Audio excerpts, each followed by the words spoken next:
Wow, Christmas 2023. It's time for reflection, and we've both been looking back over our days here, discovering that our ideas and goals have changed somewhat. I'm not sure where we thought we would be emotionally at this stage, but it's comforting to know that we have lots of friends and that life here has become as close to normality as I think it could possibly be. Family have visited more than once, and I don't think anyone thinks it strange that we live in France anymore. I mention friends here, and all but one couple are English, so we haven't integrated as much as we thought we might, which I'm a little bit sad about.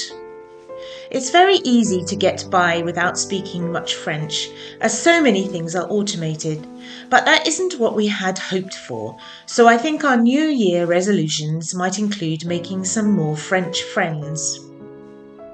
We have continued with our French lessons with a lovely French lady called Emily, and our vocabulary has much improved, but our conversational French remains lacking. For me, it's the small connecting words that elude me, and although we both now will start a conversation, we rarely understand the response. I usually start by saying Je suis désolée, mon français est très mauvais, mais j'apprends, lentement mais j'apprends. Which means I'm sorry, my French is very bad, but I'm learning, slowly, but I'm learning. And that usually inspires people to speak slower and more clearly. Everyone seems more than happy to try to help. Still, life is wonderful, and I wouldn't have it any other way. Our move to France came earlier than anticipated, when this little house in the Limousin stole our hearts. We'd love you to continue to follow us, Joe and Steve Harris, and our two rather naughty dogs, Morse and Bright, on our incredible adventure to renovate our new home and attempt to integrate into French society. Bon courage!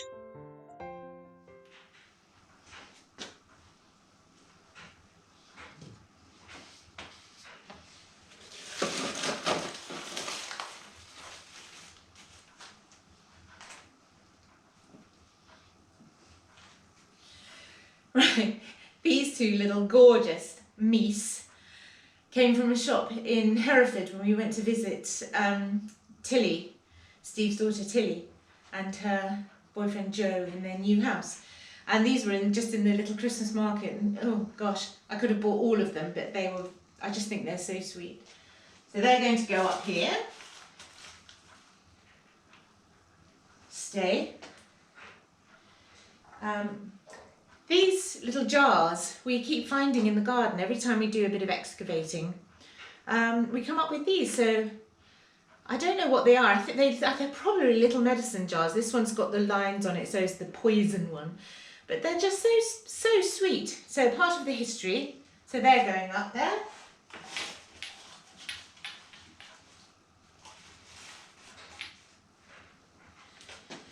These candles are not real, obviously. I just think it's a bit safer. Don't want to burn the house down. But these are actually outside ones, because I did find that the others actually melted in the sun, because some of them are actually made of wax, which is crazy, but they're a lot better. These little candle holders I bought years ago. They've got copper inside and sort of stain, whatever you call it, on the back. They've got a little bit old now, but in fact I think it's improved them because they were a bit shiny. So I just stick a little tea light in there and they just shine. It's lovely. So that's going to go over here. And I've got another one, a little bit smaller. I've actually got quite a few of these. I've put dotted around the house. Came from a lovely shop, an online shop in England called Decor, and I just fell in love with everything. But unfortunately I found another one here that is just as good, if not better. Just a little white flower. I just think they're so sweet. I've got these little white stones that I bought for the garden, if you remember. They were the velociraptor eggs. I just like, I don't know why, I just like them, and so I've kept some. But anyone who knows me will know that I think less is more. So I don't want to go completely bonkers. And this little clock I've had for years, and it's very traditional looking, it's very old looking, but in fact it's a brand new thing. Well, it's not anymore, but it just sits beautifully here. And the thing is, I sit the other side of the table, so it stops me having to crank my head round and see what the time is. The poor old thing that I am. So I'm going to put a wreath up here, but I'm just going to put some lights on it, and then we can see what it'll look like. So this is the wreath that I'm going to put on the wall in here. It's not real, and I know Tiffany, you can be screaming at me, but it's just a favourite thing of mine from years ago. I just love the colours, and it is nice to be able to get the same thing out year after year. So I've already got a piece of string attached, so that's obviously where I've had it hanging before. So I'm just going to put these lights on, and these are really clever little lights. They're on a tiny thin bit of wire, so you can barely see the wire once it's on, and the lights are actually quite bright. So I'll put them on because it's easier then to see where you want them to be. You want the battery pack at the bottom, obviously. Where's the top again? There. So that that will just sit on the top of the fireplace. So I'm just going to wind these round. As you can see, they are, as I said, they are quite bright. And the wires just sort of disappear, which is lovely. So I'll keep winding these round. Not rocket science. They do get a little bit caught up, but not too bad. So I've got to make sure I can get them right the way around. I do have another set just in case this doesn't quite do what I want it to do. Ooh. So wind it around. And right down to the bottom again.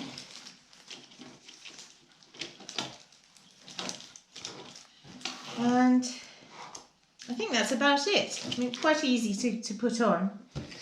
So we'll see what it looks like on the wall. Right.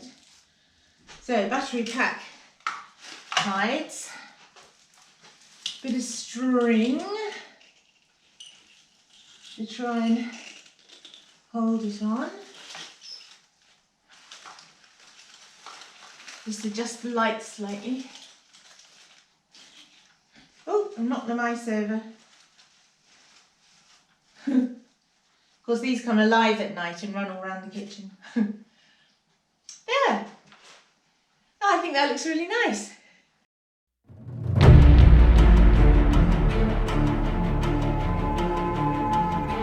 So, from time to time we have mentioned the mezzanine level in the barn, and now we have shown you the workshop and the storage build. We thought it was time to introduce you to another little project that has been tiptoeing along, having been added to bit by bit when other more important projects were put on hold. I found this old footage to remind you. So this is the barn, and that is the staircase that Steve and the girls built, and that's outside the front of the house. So this is a massive barn, goes all double-sided over that side too, right up to the ceiling. That's like a mezzanine level, and then right up to the gorgeous roof, and then that up there goes into the upstairs, which is eventually going to be our bedroom. But we've had lots of ideas about everything. Ooh, it's very windy. The wind's just about to blow me over. But isn't that gorgeous? I think Steve has had designs for this area for some time, so we cleared it of rubble, put some new flooring down, as it was quite rotten in places, swept the floor until it shone, and then other bits and bobs were added. Can you tell what it is yet? Steve has been a massive golf fan and a very good player for years. Back in the UK, he built a golf simulator in the back garden. So how wonderful that we have this space indoors where he can play.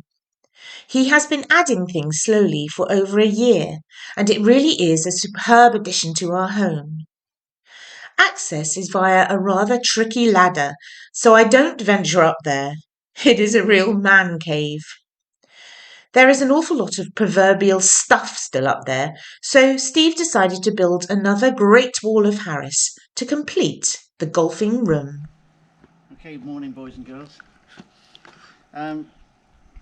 So I think last episode you saw the golf simulator, my little extravagant toy, but it's open at the far end of the mezzanine where we store quite a lot of junk really.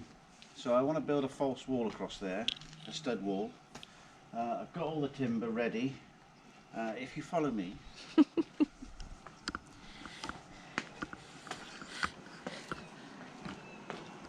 So this is what I'm going to construct it out of. These are, they're called demi-chevrons, and they're perfectly fine for making a stud wall out of. So up here, I'll use a demi-chevron as a pointer, shall I? So about here is where the wall's going to go. That's going to separate the golf simulator from the storage area. So Steve set about lugging those demi-chevrons up those rickety steps. The purpose of the new wall is to hide all the gubbins on the end of the mezzanine. I suggested we paint Augusta on it, but I'm not sure he liked that idea. We did do a lot more footage of this bit, but our GoPro is on its last legs, so photos will have to suffice. Okay, so just a few short hours later, we have the makings of a stud wall.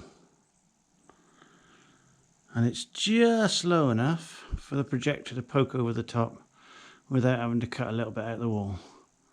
I've got to say I didn't plan that, it's just luck. But yeah, get some plasterboard on that tomorrow. Job done. So it's getting a little bit late in the afternoon now, but yeah, stud wall. Just needs to be plasterboarded and we'll be good to go. I think Ted wants to put a dartboard up here, but never really been into darts, but give it a shot. Give it a shot. So here we have Steve Harris lining up for this final hole at the Breeze Championship. It's a beautiful day here in Haute-Vienne.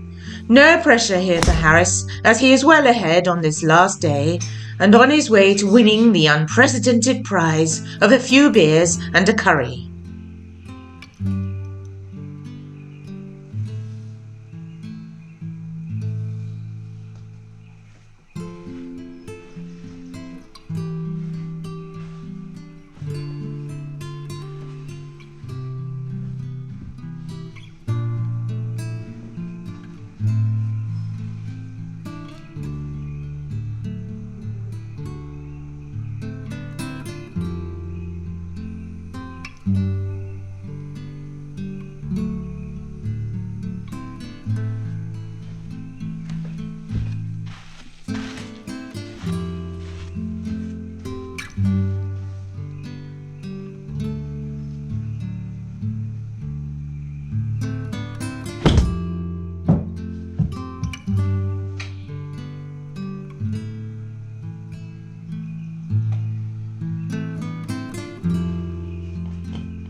Simulator room is a work in progress, so keep your eyes open for more.